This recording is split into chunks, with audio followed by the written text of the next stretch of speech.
میں تو جب بھی سورہ یوسف پڑھتا ہوں نا جی تو دل کی دھڑکن تیز ہو جاتی ہے، رکت طاری ہو جاتی ہے۔ یہ ایک ایسی صورت ہے جتنی بار آپ اسے سنیں تو آپ ایک وکھرے جہاں میں داخل ہو جاتے ہیں۔ کیا سوز و گداز ہے، ایک شخص جو اللہ کا پیغمبر ہے اسے اپنے بھائیوں سے تکلیف اٹھانی پڑ رہی ہے جو کہ خود ایک پیغمبر کی اولاد ہے، کافر بھی نہیں ہے، اور پھر اللہ تبارک و تعالیٰ انہیں کہاں سے اٹھا کر اس وقت کی جو سب سے بڑی آپ سمجھ لیں امپائر تھی اس کی سب سے کریٹیکل پوسٹ کے اوپر پہنچا دیتے ہیں۔ اور بیسیکلی اس میں نبی الاسلام کو بھی تسلی تھی کہ آج تو آپ کو مشرکین عرب کی تکلیفیں اٹھا کر مکے سے مدینے ہجرت کرنی پڑ رہی ہے، لیکن ایک دن آئے گا کہ آپ فاتح کی حیثیت سے مکے میں واپس آئیں گے۔ جس طرح آپ کے قبیلے کے لوگوں نے، قریش نے، جو اعلان نبوت سے پہلے آپ سے اتنی محبت کرتے تھے کہ آپ کو صادق اور امین کہتے تھے، اس لیول پہ آپ سے دشمنی نبھائی کہ آپ کو اپنا علاقہ چھوڑنا پڑ گیا۔ ایک دن آئے گا انہی لوگوں میں آپ فاتح بن کر آئیں گے اور اس وقت آپ بادشاہ ہوں گے، اللہ کے خلیفہ ہوں گے، اختیار آپ کے پاس ہوگا۔ جس طرح کہ یوسف علیہ السلام کو ان کے بھائیوں سے تکلیف پہنچی اور انہوں نے ان کو بیچ دیا، وہ غلامی کی زندگی انہیں گزارنی پڑی، اس کے بعد جیل کی زندگی، اور الٹیمیٹلی اللہ تعالیٰ نے انہیں مصر میں آپ سمجھ لیں بے تاج بادشاہی بنا دیا۔ لیکن وہاں پہ بھی اینڈ رزلٹ کیا نکلا؟ لا تثریب علیکم اليوم، آج کے دن میں تم پہ کوئی گرفت نہیں کروں گا۔ اور یہاں پر بھی نبی علیہ السلام بھی جب آپ کو پتا ہے مکے میں داخل ہوئے تو آپ نے وہی الفاظ دہرائے جو یوسف علیہ السلام نے دہرائے تھے، لا تثریب علیکم اليوم، آج میں تم پہ کوئی گرفت نہیں کروں گا۔ یار یہ اخلاقیات پیغمبروں کے ہی ہوتے ہیں، یہ حوصلہ پیغمبروں کے اندر ہی ہوتا ہے۔ اللہ تعالیٰ ایک خاص انہیں یہ ملکہ دے دیتا ہے، وہ اپنے نفس پر اتنا قابو پا لیتے ہیں کہ اپنے دشمنوں کے لیے اتنا نرمی کا رویہ تمام اختیار کے باوجود، یہ نبیوں کا ہی خاصہ ہے۔ اللہ تعالیٰ ہمیں بھی اس طرح کے اخلاق میں سے حصہ عطا فرمائے، آمین۔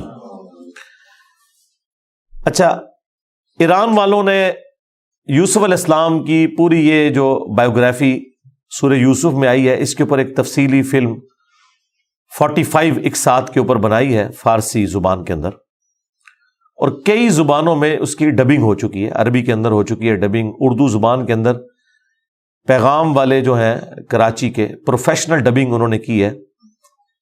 آپ کو لگتا ہی نہیں ہے اردو میں فلم بنی ہے یا فارسی میں، اتنی پروفیشنل اس کی ڈبنگ ہے۔ اس میں انہوں نے وہ پورے حالات و واقعات فلمائے ہیں اور آپ کو اس زمانے میں پہنچا دیا ہے۔ آپ یوسف علیہ السلام کے جو قید کے سال ہیں نا، وہ آپ کو بس وہ اس فلم کو دیکھ کے اندازہ ہوگا کہ یہ کیا تکلیف ہے جو انہوں نے کاٹی ہے، اور ایک چھوٹے سے بچے نے جو تکلیفیں اپنے بھائیوں سے کاٹی، ایسا بچہ کہ جس کی ماں بھی فوت ہو چکی ہے۔ میں کہتا ہوں نہیں، وہ فلم تو آپ جتنی بار دیکھیں، وہ ڈرامہ سیریل، انسان کے آنسو نہیں رکتے جس پرفیکشن کے ساتھ انہوں نے اسے فلمایا، اور ریالٹی تو اس سے بھی زیادہ دردناک ہوگی۔ تو ظاہر ہے اب یہ ایک فلم بن چکی ہے، اور میں نہیں سمجھتا کہ وہ مسلمان جو روزانہ ہالی ووڈ یا بالی ووڈ کی فلمیں دیکھ کر سوتے ہیں، ان سے یہ ڈرامہ سیریل مس ہو جائے، انہیں ضرور دیکھنی چاہیے۔ اور توحید جس طریقے سے انہوں نے اس میں بیان کی ہے، کمال کی توحید بیان کی ہے۔ چند ایک جگہوں پہ آپ کو اختلاف ہو سکتا ہے، لیکن اوورآل جس طریقے سے انہوں نے اسے فلمایا، ایک صحیح ایمان جو ایک مسلمان کے دل میں جاگزی ہونا چاہیے، وہ انہوں نے واقعی اس کے اندر فلما دیا۔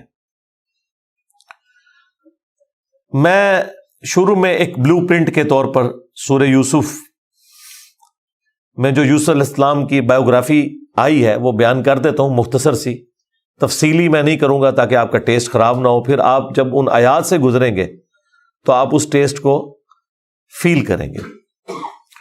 یوسف علیہ السلام چونکہ حضرت یعقوب علیہ السلام کے بیٹے تھے، اور ظاہر ہے کہ ان کی لیگیسی کو آگے کسی نے تو لے کے چلنا تھا۔ یوسف علیہ السلام کہ 11 بھائی تھے، ان میں سے ایک بنیامین تھے، جو ایسے بھائی تھے کہ ماں اور باپ دونوں کامن تھے، اور باقی جو 10 بھائی تھے وہ دوسری والدہ سے تھے ان کے، وہ خالہ بھی لگتی تھی ان کی، یوسف علیہ السلام کی، اور ظاہر ہے کہ ماں بھی تھی کیونکہ ان کے والد نے ان سے نکاح کیا ہوا تھا۔ 10 بیٹے اس ماں سے تھے، 2 یہ تھے، اور آپس میں ان کا ایک حسد والا معاملہ ہو گیا شیطان کی وجہ سے، ظاہر ہے کہ اب باپ کی لیگیسی کو کس نے آگے لے کے چلنا ہے، وہ ظاہر ہے وہ تو باپ نے تو ڈیسائیڈ ہی نہیں کرنا، وہ تو اللہ نے ڈیسائیڈ کرنا ہے۔ اب یوسف علیہ السلام کو اللہ تعالیٰ نے ایک خواب دکھایا، اور خواب انبیاء کے حق میں وحی الہی ہوتا ہے۔ بخاری مسلم میں حدیث ہے کہ خواب نبوت کا 46واں حصہ ہے۔ حضرت ابراہیم علیہ السلام کو بھی خواب میں ہی دکھایا گیا تھا، سورہ صافات میں آتا ہے کہ میں اپنے بیٹے کی قربانی کر رہا ہوں، اسی لیے انہوں نے اسے ایگزیکیوٹ کرنے کی کوشش کی، اور اللہ تعالیٰ نے فدیہ بھیج دیا، لیکن ایگزیکیوٹ اتنی بڑی ایکٹیویٹی کو کرنا کہ بیٹا قربان کرنا، اسی لیے تھا کہ وہ وحی الہی تھا۔ یوسف علیہ السلام کو اللہ تعالیٰ نے چھوٹی عمر کے اندر ہی 10-12 سال کی عمر میں ہی یہ خواب دکھایا کہ 11 ستارے اور سورج اور چاند انہیں سجدہ کر رہے ہیں۔ اس خواب کا ذکر انہوں نے اپنے والد سے کیا۔ ظاہر ہے اس زمانے میں تو والد ہی ڈائریکٹ ٹریننگ کیا کرتے تھے اپنی اولاد کی، اور ایک بڑی فرینکنس ہوتی تھی، اور پھر نبی کی اولاد۔ حضرت یعقوب علیہ السلام کو پتہ چل گیا کہ میری اس نبوت کا وارث اب یہ ہونے والا ہے، یعنی 12 بچوں میں سے اس کے سر کے اوپر یہ تاج نبوت سجنا ہے۔ تو ظاہر ہے باقیوں نے تو حسد کرنا ہے، حسد تو آ ہی جاتا ہے، آدم علیہ السلام کے بیٹوں میں آیا تھا، تو یہ اولاد آدم والا ہی معاملہ ہے۔ بہرحال وہ حسد آیا۔ حضرت یعقوب علیہ السلام نے یوسف علیہ السلام سے کہا تھا کہ اس خواب کا ذکر تم نے اپنے بھائیوں سے نہیں کرنا، ورنہ وہ تمہارے خلاف کوئی نہ کوئی چال چلیں گے۔ لیکن بہرحال یہ خواب والی بات کسی طریقے سے لیک ہو گئی، یوسف علیہ السلام نے تو نہیں کی، لیکن شاید آپ کی بیوی نے سنی اور انہوں نے باقی بیٹوں تک بات پہنچا دی۔ بہرحال کچھ ہوا ایسا معاملہ، اور ان کو اس اعتبار سے بھی اشارے مل گئے کہ یوسف علیہ السلام کے ساتھ زیادہ برتاؤ ایکسٹرا آرڈنری کرتے تھے یعقوب علیہ السلام، کیونکہ انہیں پتا تھا کہ یہ اللہ کے پیغمبر ہیں، اور انہوں نے اس توحید کی دعوت کو میرے بعد آگے لے کر چلنا ہے۔ حضرت یعقوب علیہ السلام کے جو باقی بیٹے تھے 10، 11واں تو خیر وہ چھوٹا تھا، وہ ان کا چھوٹا بھائی تھا، اس کے ساتھ تو مسئلہ کوئی نہیں تھا۔ وہ 10 بیٹوں نے اپنے باپ سے کہا کہ ہم دیکھتے ہیں کہ آپ بڑے پوزیسو ہیں یوسف کے معاملے میں، اسے آپ ہمارے ساتھ بھیجیں، یہ بھی ہمارے ساتھ کھیلا کودا کرے، جب ہم اپنے جانوروں کو چرانے کے لیے لے جاتے ہیں تو اس کو بھی ساتھ لے جائیں گے، تھوڑی اس کی بھی آؤٹنگ ہو جائے گی۔ تو حضرت یعقوب علیہ السلام کو یہ بات کلک کر گئی کہ یہ کچھ کرنا چاہتے ہیں، ان کو تو اندازہ ہی نہیں تھا کہ اتنی بڑی آزمائش ان کا انتظار کر رہی ہے۔ یار 40 سال کی جدائی آپ امیجن کریں، اور قرآن میں آیا کہ وہ نابینا ہو گئے تھے رو رو کے، اس تکلیف سے وہ گزرے۔ تو انہوں نے کہا کہ مجھے خطرہ ہے کہ تم یوسف کو صحیح طریقے سے دیکھ بھال اس کی نہیں کرو گے، کیئر لیس ہو جاؤ گے، چھوٹا بچہ ہے، کوئی بھیڑیا اس پہ حملہ آور نہ ہو جائے۔ انہوں نے کہا ہمارے ہوتے ہوئے 10 بھائی جس کے ہوں تو پھر تو ہم پھر نام کے ہی جوان ہوئے۔ بہرحال وہ تقدیر میں لکھا تھا، ایسا تو ہونا تھا۔ یوسف علیہ السلام نے وہاں پہنچنا ہی تھا جہاں اللہ تعالیٰ نے انہیں اتنا بڑا منصب عطا کرنا تھا۔ وہی ہوا، تنگ آ کے یعقوب علیہ السلام نے اجازت دے دی، وہ لے گئے یوسف علیہ السلام کو، اور پلان یہ بنایا کہ اسے قتل کریں گے۔ لیکن ایک بھائی تھا جو آڑے آ گیا، اس نے کہا قتل نہ کرو، ہے تو ہمارا بھائی، ہم اسے کسی کنویں میں ڈال دیتے ہیں۔ اور ان زمانوں میں جو قافلے گزرا کرتے تھے وہ کنویں پہ پانی کے لیے رکتے تھے، تو ہو سکتا ہے کہ کوئی نکالے تو یہ اس کے ساتھ ہی چلا جائے، جان چھوٹ جائے، قتل نہ کرو۔ اور اس میں وہ یہ بھی کہتے ہیں کہ ہم اس وقت تو یہ ایکٹیویٹی کرتے ہیں، پھر بعد میں اللہ سے توبہ مانگ لیں گے، اللہ تعالیٰ بڑا بخشنے والا مہربان ہے، جو کچھ بھی ہے تیرے محبوب کی امت سے ہے۔ یہ بھی قرآن میں نقل ہوا ہے، وہی سیم مینٹالٹی آگے چل رہی ہے، بعد میں نیک بن جائیں گے۔ اور انہوں نے ڈرامہ بازی یہ کی کہ یوسف علیہ السلام کے کرتے کے اوپر کسی بھیڑیے کا خون مال لیا اور کہا کہ ہم تو اسے سامان کے پاس چھوڑ کے گئے تھے، پیچھے سے بھیڑیا آیا اور یوسف کو کھا گیا، اور یہ اس کی قمیض ہے۔ عشاء کے وقت روتے ہوئے آئے، رات کے وقت قرآن کے الفاظ ہیں۔ حضرت یعقوب علیہ السلام کو سمجھ آ گئی کہ یہ میری آزمائش شروع ہو گئی ہے، کیونکہ توحید ایک ننگی تلوار ہے۔ انہیں سمجھ آ گئی تھی کہ میں نے اپنے بیٹے سے جو اتنی شدید محبت رکھی ہے نا، اللہ تعالیٰ مخلوق کی محبت کو برداشت نہیں کرتا، ایٹ لیسٹ ایک پیغمبر کے دل میں اس ایکسٹریم لیول کے اوپر جا کر۔ تو میری آزمائش شروع ہو گئی اب۔ تو انہوں نے کوئی بحث نہیں کی، انہوں نے کہا میں صبر کروں گا جو کچھ ہوا۔ ان کو پتا تھا کہ یہ اب اللہ کا فیصلہ ہے، کرنے سے کچھ نہیں ہونا۔ جو کوئی تھوڑی بہت کوشش کی وہ کی، انہیں اینڈ پہ ان کا میں اب صبر ہی کروں گا، جو اللہ اس کے لیے فیصلہ کرے وہی ہوا۔ ایک قافلہ وہاں سے گزر رہا تھا، انہوں نے پانی کے لیے ڈول ڈالا، اور یوسف علیہ السلام کو اللہ تعالیٰ نے قرآن میں آیا کہ یوسف کو ہم نے تسلی دی کہ ایک دن آئے گا کہ تم اپنے بھائیوں کو بتا دو گے جو انہوں نے یہ غلطی کی تھی، ہم تمہیں سرخرو کریں گے۔ بہرحال ابھی تو تمہارے لیے یہ طے ہو گیا، اور ظاہر جبرائیل علیہ السلام آنا شروع ہو گئے چھوٹی عمر میں ان کے پاس، ان کی تسلی کے لیے، اسی لیے ڈھارس بندی۔ انہوں نے پانی کے لیے ڈول ڈالا، یوسف علیہ السلام نے وہ پکڑا اور باہر نکل آئے، اور بھائی جو ہیں چھپ کے یہ منظر دیکھ رہے تھے۔ انہوں نے کہا یہ نہ ہو یہ پھر واپس آ جائے۔ انہوں نے چند ٹکوں کے عوض، چند دراہم کے عوض بیچ دیا، کہا یہ ہمارا غلام تھا، تو بھاگ کے آئے، یہ ہمارا غلام ہے، اور جان چھڑائی اس طریقے سے۔ یوسف علیہ السلام بھی چپ کر کے چلے گئے، انہیں پتا تھا کہ میرے لیے فیصلہ ہو چکا ہے، اور کس تکلیف سے وہ مصر تک پہنچے، اور وہاں پہ غلاموں کا بازار لگتا تھا وہاں بیچنے کے لیے، عبرانی غلام، اور پڑھنا لکھنا بھی جانتے تھے، ذہین بہت تھے۔ تو عزیز مصر وہاں سے گزر رہا تھا، یعنی آپ سمجھ لیں بادشاہ کے بعد جو سیکنڈ پوسٹ ہوتی ہے۔ اس نے دیکھا کہ یہ تو شکل ہی غلاموں والی نہیں ہے، یہ کوئی ایکسٹرا آرڈنری بندہ ہے۔ اس نے خرید لیا اور لا کے اپنی بیوی سے کہا کہ یہ میں خرید کے لایا ہوں، اولاد تو ہماری کوئی نہیں، ہو سکتا ہے ہم اسے ہی اپنا بچہ بنا لیں۔ اور یوں یوسف علیہ السلام کہاں دور دراز کے شام کے علاقے جو سویلائزڈ بھی نہیں تھا، بھیڑ بکریاں چرانے والے بدو لوگوں میں سے اٹھ کے اس وقت کی سب سے سویلائزڈ حکومت مصر کی، فرعونوں کی حکومت، آج تک آپ یہ اہرام مصر گیزا کے جو ہے پیرامڈز یہ دیکھ رہے ہیں، یہ ان لوگوں نے تعمیر کیے ہوئے ہیں۔ وہاں پہنچ کے، اور قرآن کے الفاظ ہیں کہ ہم نے یوں اس کے لیے معاملہ آسان کر دیا کہ وہ عزیز مصر کی تربیت میں رہے اور علم حاصل کرے۔ ظاہر ہے کہ وہ کتنی بڑی بڑی میٹنگز ہوتی ہوں گی، جس میں میٹنگ کا ارینجمنٹ کرنا، کھانے پینے کا ارینجمنٹ کرنا، اور ایک خادم کی حیثیت سے باتیں بھی سنتے ہوں گے۔ یوں اللہ تعالیٰ نے ان کی لرننگ کروائی، اور یوں وہ جوانی کی عمر کو پہنچ گئے۔ اب عزیز مصر کی جو بیوی تھی، ظاہر ہے کہ وہ ادھر کا جو ماحول تھا ایک بے حیائی کا، اس کا وہ شکار تھی۔ وہ صرف وہ نہیں تھی، باقی عورتیں بھی تھیں۔ اس کی قسمت مری ہوئی تھی اس اعتبار سے کہ آزمائش سب سے پہلے اس پہ پڑی۔ یوسف علیہ السلام کو اللہ تعالیٰ نے حسن دیا ہوا تھا، تو وہ ان پہ فریفتہ ہو گئی، اور اس نے کوشش کی کہ انہیں برائی پر آمادہ کرے۔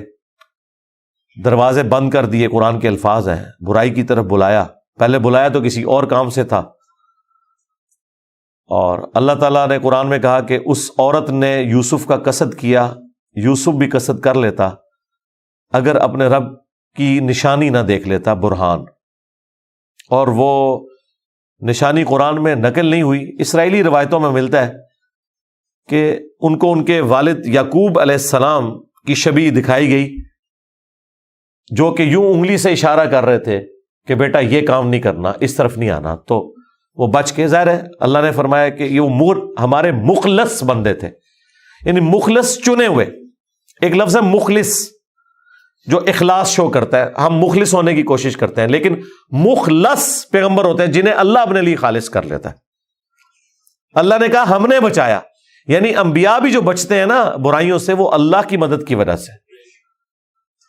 بہرحال اس تکلیف سے وہ گزرے، خبر لیک ہو گئی، کیونکہ جب اس نے قصد کیا تو یوسف علیہ السلام بھاگے، اللہ تعالیٰ نے معجزانہ طور پر وہ دروازے کھول دیے، اور یہ سین جس طریقے سے انہوں نے فلمایا ہے پہنچا دیا جی انہوں نے اس جگہ پہ، اس فلم کے اندر ایران والوں نے۔ بہرحال قرآن کے الفاظ ہیں، جب وہ دروازے کے اوپر پہنچے تو وہاں سے عزیز مصر آ گیا، اور پیچھے عورت بھی ہے تو اسے بھی شک پڑ گیا۔ وہاں پہ کوئی سیانہ بندہ تھا جس نے کہا کہ یہ دیکھو کہ اگر یوسف کی قمیض آگے سے پھٹی ہوئی ہے تو یوسف جو ہے وہ مجرم ہے، اور اگر یہ پیچھے سے پھٹی ہوئی ہے تو پھر وہ عورت مجرم ہے، کیونکہ یوسف علیہ السلام بھاگے تھے، اس نے پیچھے دوڑ لگائی ان کو پکڑنے کے لیے، تو پیچھے سے قمیض پھٹی ہوئی تھی اور وہ پیچھے سے پھٹی نکلی۔ ایران والوں نے فلم میں یہ فلمایا کہ وہ ایک شیرخوار بچہ بول اٹھا، لیکن یہ دور کی بات ہے، اگر یہ واقعہ ہوا ہوتا تو سارے کے سارے یوسف علیہ السلام کو اسی وقت نہ مان لیتے کہ یہ تو کوئی عام انسان نہیں ہے۔ مجھے لگتا ہے کوئی سمجھدار آدمی تھا جس نے یہ مشورہ دیا، اور یہ لاجیکل بھی تھا۔ تو عزیز مصر کو پتہ چل گیا کہ اس عورت کی چال ہے، پھر بھی وہ باز نہیں آئی۔ جب اس کی خبر لیک ہوئی تو اس نے کہا میری تو دم کٹ گئی ہے، میں اب ساری عورتوں کی دم کٹواؤں گی۔ اس نے وہ جتنی بڑے اشرافیہ وہاں مصر کا تھا ان ساری عورتوں کو دعوت پہ بلایا، اور سب کے ہاتھ میں ایک ایک چھری دے دی، قرآن کے الفاظ ہیں، اور ایک ایک سیب دیا، اور یوسف علیہ السلام کو کہا کہ ان عورتوں کے سامنے آؤ۔ تو قرآن کے الفاظ ہیں کہ جب یوسف علیہ السلام ان کے سامنے آئے تو عورتوں نے بے خیالی میں وہ کاٹتے ہوئے سیب کو اپنی انگلیاں بھی کاٹ لی۔ کاٹنے سے مراد یہ نہیں کہ وہ کٹ کے علیحدہ ہوگی، مراد یہ کہ اس پہ تھوڑا بہت زخم آیا، یہ اتنا نہیں ہے کہ وہ انگلیاں ٹوٹ ٹوٹ کے کوئی علیحدہ ہو گئی تھی، یا کوئی ساری عورتوں نے یہ سب کچھ کر لیا۔ ڈاکٹر سرار صاحب نے اس کی اچھی توجیہ بیان کی ہے کہ ہو سکتا ہے کہ کسی عورت کی انگلی زخمی ہو، اور یوسف علیہ السلام جو کہ غلام تھے وہ اس کی طرف متوجہ ہوں کہ میں اس کو پٹی کر دوں یا اس کے لیے کچھ ارینجمنٹ کروں، تو باقی عورتوں نے یوسف علیہ السلام کو اپنی طرف اٹریکٹ کرنے کے لیے جان بوجھ کے خود ہی اپنی انگلی کاٹی ہو کہ تاکہ وہ متوجہ ہوں۔ کوئی بہرحال اس طرح کا سلسلہ ہوا ایک ایکسٹرا آرڈنری، اور جب یہ حالت ہوئی تو اس نے پھر کہا کہ ہاں یہ تھا جس کے لیے تم مجھے بات کر رہی تھی، تم لوگ بھی تو اس میں گرفتار ہو گئے۔ اور پھر اس کی ڈٹائی ہے، اس نے کہا کہ میں اسے برائی کی طرف بلا رہی ہوں، اگر اس نے یہ میری بات نہ مانی تو میں اسے جیل میں ڈلوا دوں گی۔ تو یوسف علیہ السلام نے دعا کی کہ یا اللہ مجھے جیل قبول ہے اس برائی کے عوض، کہ میں تیرا مجرم بنوں۔ دیکھیں کوئی گناہ بھی نہیں کیا، برائی سے بچے ہیں، ہم ہوں تو ہم کہ ہمیں انعام ملے، وہ کہہ رہے ہیں مجھے انعام میں جیل مل جائے کہ میں ان کے شر سے بچ جاؤں۔ بہرحال پھر وہ بہانہ کر کے ان عورتوں نے جھوٹے الزامات لگا کے یوسف علیہ السلام کو جیل میں ڈلوا دیا۔ یوسف علیہ السلام بھی راضی تھے، ٹھیک ہے چلے گئے۔ آلموسٹ 9 سے 10 سال تک وہ جیل میں رہے، اور وہ جیل کا جو انہوں نے سین فلمایا ہے وہ بندہ دیکھ نہیں سکتا، جو وہاں پہ کس پرسی کی حالت تھی بہرحال انہوں نے گزاری، لیکن آپ کے اخلاق سے متاثر ہو کے دعوت توحید بھی وہاں پہ پہنچی۔ اور اسی دوران 2 ایسے قیدی تھے کہ ان دونوں نے الگ الگ خواب دیکھے، اور انہوں نے یوسف علیہ السلام سے کہا کہ آپ اچھے بھلے معلوم ہوتے ہیں، اگر آپ تعبیر بتا سکتے ہیں۔ انہوں نے کہا میں اس کی تعبیر جو بتاؤں گا وہ تعویل ہوگی، پھر وہ مقدر ہو جائے گی۔ اور وہ خواب انہوں نے اپنا بیان کیا۔ ایک نے خواب یہ بیان کیا کہ میں نے یہ دیکھا کہ میں اپنے رب یعنی اپنے اس بادشاہ کو شراب نچوڑ کے دے رہا ہوں۔ دونوں کے قتل کے فتوے جاری ہو چکے ہوئے تھے۔ تو یوسف علیہ السلام نے اسے کہا کہ تم عنقریب چھوٹ جاؤ گے۔ دوسرے نے دیکھا کہ میرے سر کے اوپر روٹیوں کا ایک ٹوکرا ہے اور اس سے جانور پرندے کھا رہے ہیں، تو ان کا تم سولی دیے جاؤ گے اور تمہاری لاش سے جانور کھائیں گے. اور وہی ہوا. اور قرآن کے الفاظ ہیں کہ جسے نجات ملنے والی تھی اسے یوسف علیہ السلام نے کہا کہ جب تم چھوٹ جاؤ تو اپنے بادشاہ سے میرا ذکر کرنا کہ میرے ساتھ یہ زیادتی ہوئی ہے. لیکن قرآن کے الفاظ ہیں کہ شیطان نے وہ ذکر بھلا دیا. ظاہر ہے اللہ نے تو کوئی اور ہی فیصلہ کیا ہوا تھا. اور یوں آلموسٹ 9 سے 10 سال ان کے جیل میں کٹ گئے, یہاں تک کہ اس بادشاہ کا جو بیٹا ہے وہ تخت نشین ہوا اور اس نے خواب دیکھا. ظاہر بادشاہ کو اللہ تعالیٰ اس طرح کے خواب دکھایا کرتا تھا. مخلوقات کو دیکھنے کی ذمہ داری اللہ تعالیٰ نے بادشاہوں کے اوپر ہی رکھی ہوئی ہے جو ان کے انڈر رعایا ہے. کہ 7 دبلی پتلی گائے جو ہیں وہ نیل سے نکل کے 7 موٹی گایوں کو کھا رہی ہیں, اور 7 خشک بالیاں ہیں اور 7 جو ہیں وہ ہری بالیاں ہیں. اب یہ بڑا ایک ایکسٹراڈنری خواب تھا. اس نے اپنے وہ سارے تعبیر بتانے والے بلائے, سب کے سب عاجز آ گئے. تو وہ جو چھوٹ چکا تھا ایک قیدی, وہ بادشاہ کا بڑا قریبی تھا جو اسے شراب بنا کے دیتا تھا, اسے یاد آیا کہ ہاں ایک شخص قید میں ہے. اور یاد کب آیا دیکھیں 9-10 سال کے بعد. اس نے کہا میں ایک ایسے شخص کو جانتا ہوں کہ جو آپ کو اس کی تعبیر بتائے گا. تو وہ بادشاہ نے کہا ٹھیک ہے اسے لے آؤ یہاں پہ. یوسف علیہ السلام نے تعبیر بتا دی جو باقی معبر نہیں بتا سکے. بادشاہ کو بھی لگا یہ تعبیر اسی طریقے سے ہے کہ 7 خوشحالی کے سال آئیں گے اور اس کے بعد 7 سال آئیں گے 7 ایئرز قحط سالی کے, جس میں آپ یہ والا غلہ جو سٹور کیا ہوگا وہ استعمال کریں گے, اور پھر اس کے بعد بارش ہوگی. 7 سال تک بارش نہیں ہوگی.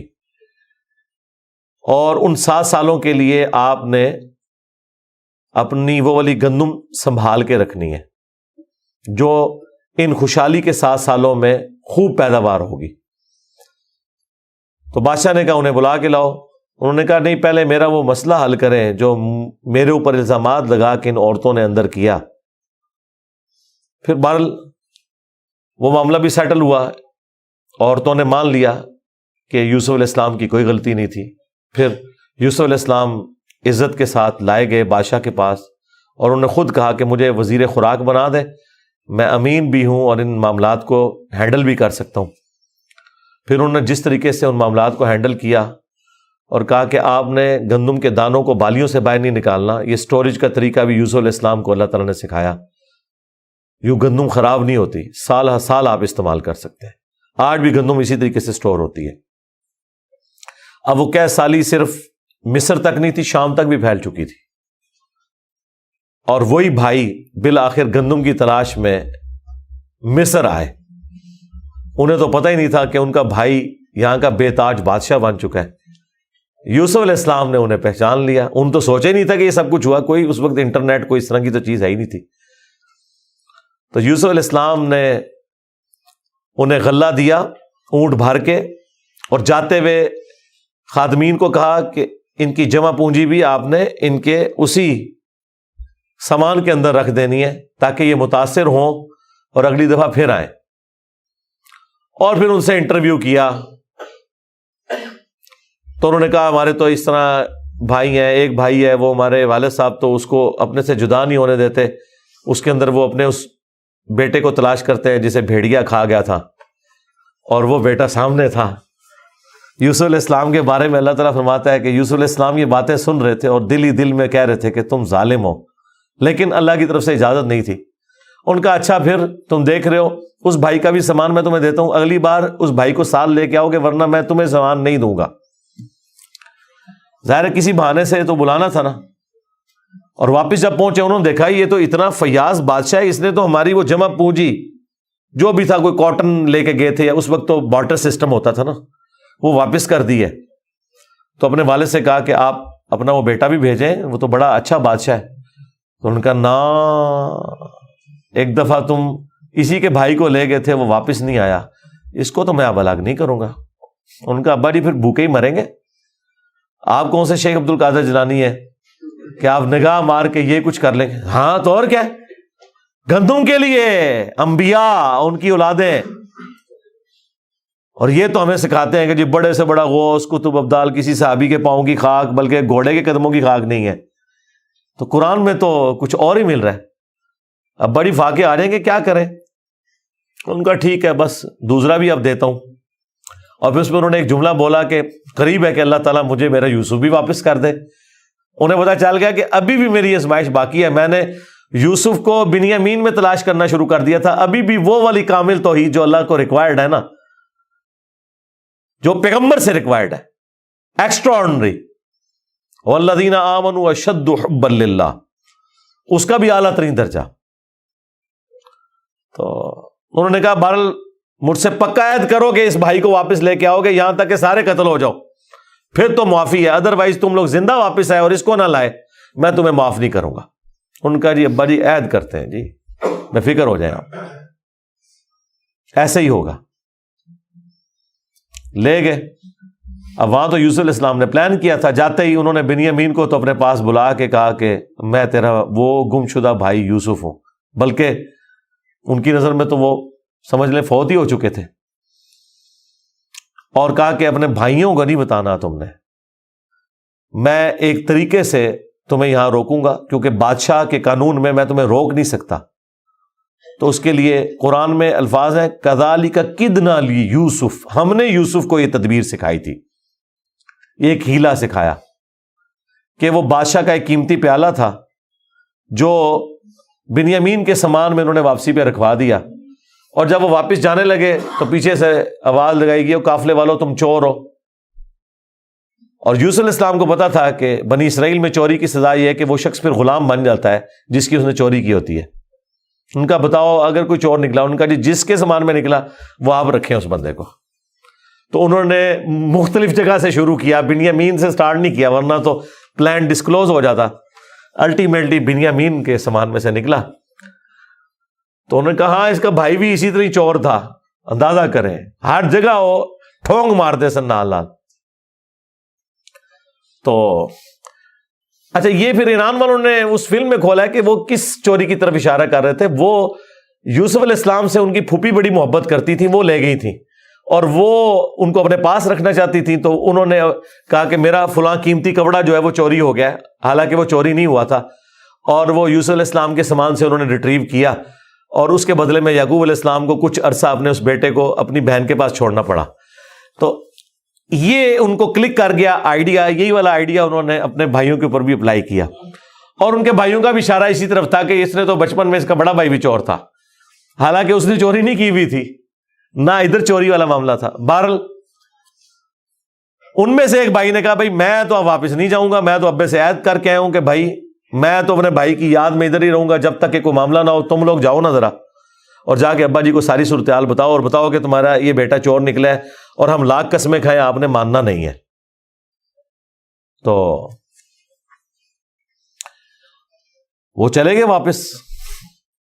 پھر حضرت یعقوب علیہ السلام نے ایک خط روانہ کیا, ریکویسٹ بھیجی عزیز مصر کو. انہیں تو نہیں پتا تھا کہ ان کا بیٹا ہی ہے, اور وہ بڑے دردناک انداز میں انہوں نے اس فلم میں فلمایا ہے. الٹیمیٹلی جب وہ اگلی دفعہ واپس آئے, انہوں نے کہا ہمارے ابا جی تو پہلے ہی نابینا ہو چکے ہیں, اب یہ 2 جدائیاں کیسے برداشت کریں گے, آپ رحم کریں, ہم پہ ترس کھائیں. پھر یوسف علیہ السلام نے کہا کہ تمہیں یہ ساری باتیں اس وقت نہیں یاد آئی, تمہیں یاد نہیں تم نے اپنے بھائی کے ساتھ کیا کیا تھا. تو وہ جب سٹوری انہوں نے بیان کرنی شروع کی تو انہیں پتا چل گیا کہ یہ وہی یوسف ہے. تو انہوں نے پوچھا آپ یوسف ہیں؟ ان کا ہاں, دیکھو اللہ نے مجھے کیا کچھ عطا کیا ہے. اور انہوں نے کہا کہ ہمیں معاف کر دیں. انہوں نے کہا لا تثریب علیکم اليوم, آج کوئی گرفت نہیں ہے. شیطان نے یہ ہمارے درمیان جدائی ڈالی تھی, کیونکہ اتنے بڑے منصب تک پہنچنے کے لیے تکلیف بھی تو کاٹنی پڑتی ہے نا. حسین بننا کوئی سوکھا تو نہیں ہے, جنتی نوجوانوں کا سردار بننا ہے تو پھر قربانی تو دینی پڑے گی, اور انبیاء کو یہ پتا ہوتا ہے کہ قربانی سے گزر کے ہی آپ مقام حاصل کرتے ہیں. انہوں نے کہا کہ یہ میری قمیص لے جاؤ, اللہ تعالیٰ نے وحی کے ذریعے مجھے بتائی ہے یہ بات, جا کے میرے والد کی آنکھوں پہ ملو, اللہ تعالیٰ ان کی بینائی کو واپس کرے گا. اور یوں وہاں سے ایک قاصد نکلا, وہ کرتا لے کے یوسف علیہ السلام کا.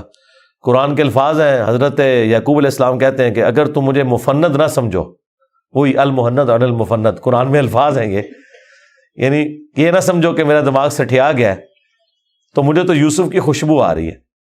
اچھا، یوسف کی خوشبو اس وقت نہیں آئی جب وہ بک کے جا رہے تھے، کیونکہ اللہ تعالیٰ نے پردہ ڈالا تھا، ادھر اللہ نے یوسف کی خوشبو، بہرحال وہی بشارت لے کے آیا، آنکھوں کو لگائی، بینائی واپس آ گئی، اور ساتھ خط آیا کہ اب آپ واپس آئیں، یہاں پہ میرے پاس آ جائیں اور بنی اسرائیل کو شفٹ کریں۔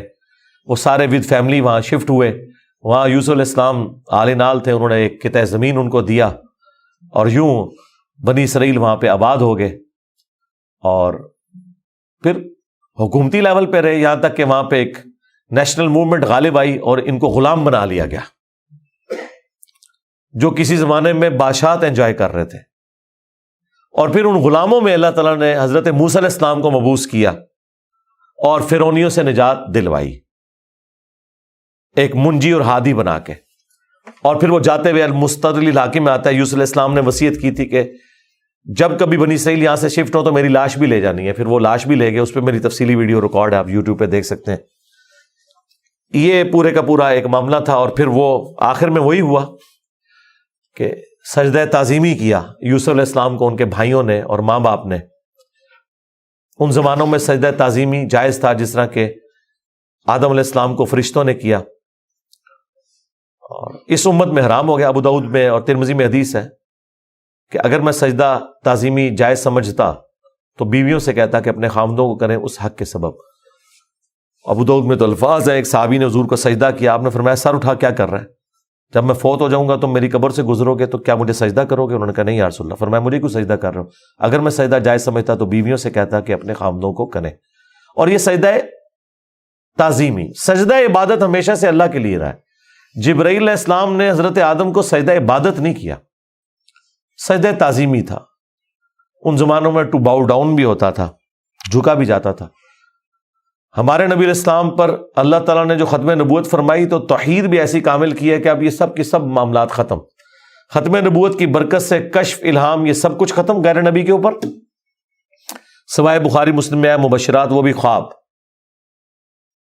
وہ اللہ کی طرف سے بھی ہو سکتے ہیں، شیطان کی طرف سے بھی ہو سکتے ہیں، نفس کی طرف سے۔ وہ تو وقت پورا ہوگا تو پتہ چلے گا یہ سچا ہے یا جھوٹا ہے۔ باقی نبی علیہ السلام نے کہا اب یہ نبوت کی خبریں ختم ہو چکی۔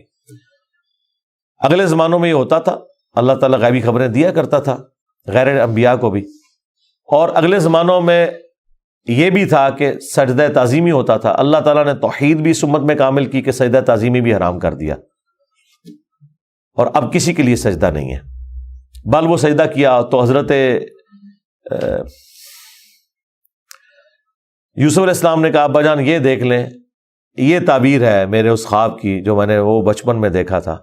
سرکار وہ خواب بڑا دیکھا ہے، وہ تعبیر ہوندے اس کا مزہ لوٹنے کے لیے 40 سال کی مشقت، جدائی، وہ بڑی تکلیف دہ چیز ہے۔ وہ جو آخری سین انہوں نے فلمائے ہیں نا، یعقوب علیہ السلام اور یوسف علیہ السلام کی جو ملاقات والا سین ہے، وہ بندہ دیکھ نہیں سکتا۔ اس زمانے میں انہوں نے پہنچا دیا جی، جو ایران والوں نے وہ ڈرامہ سیریل بنائی ہے 45 اقساط کے اندر۔ بہرحال الٹیمیٹلی اللہ تعالیٰ نے اس سے نبی علیہ السلام کو بھی بتایا کہ اگر آپ اس تکلیف سے گزر رہے ہیں نا تو یوسف علیہ السلام نے بھی تکلیف کاٹی۔ ہمارے نبی کی تکلیف پھر اس لیول پہ نہیں گئی، اللہ تعالیٰ نے 8 سال کے اندر ہی فتح مکہ کروا دیا۔ لیکن بہرحال انبیاء کو کیسی کیسی تکلیف اٹھانی پڑتی ہیں۔ یہ واقعات سننے میں بڑے انٹرسٹنگ تو فیل ہو رہے ہیں، لیکن جب آپ وہ فلم دیکھیں گے نا تو آپ کو اندازہ ہوگا کہ جس پہ یہ گزر رہی تھی اس کے لیے کتنی تکلیف دہ چیز تھی، ایک ایک لمحے پہ تکلیف جوڑی ہوئی تھی، اس کو ہم امیجن بھی نہیں کر سکتے۔ آج بات کرنا آسان ہے، اللہ تعالیٰ نے انبیاء کرام علیہ السلام کو تکلیف سے گزار کر مرتبہ دینا ہوتا ہے۔ ہمارے نبی علیہ السلام کو بھی اللہ تعالیٰ نے اتنا جو اعلیٰ مقام عطا فرمایا تو اس کے اگینسٹ پھر انہیں تکلیف بھی برداشت کرنی پڑی۔